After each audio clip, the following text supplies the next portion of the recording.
ধরুন ঘুম ভেঙে চোখ খুলতেই সবকিছু কেমন অদ্ভুত দেখতে পেলেন। সামনে কোনো আকার, আকৃতি বা রং নেই। অনেকটা কুয়াশায় মোড়ানো সাদা কালো, দেয়ালের মতো, কিংবা বলা যায় বিভ্রম বা ধাঁধার মতো লাগছে সব।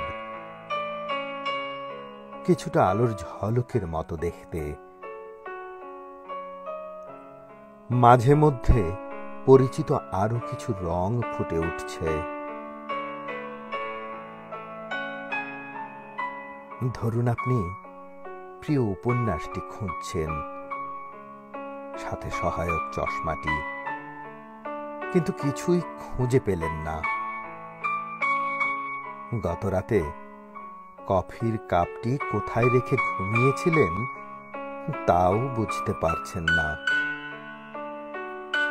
আপনি চোখ দুটো বারবার ডলা মোচড়া করছেন, কাজ হচ্ছে না। চোখ দুটো স্বচ্ছ জলে ধুয়ে নেবেন, তাও পারছেন না। ধরুন চার্লস বনেট সিন্ড্রোম আপনাকে পেয়ে বসেছে। আপনার কাছে তখন আজকে সকালটির মানে কি হবে?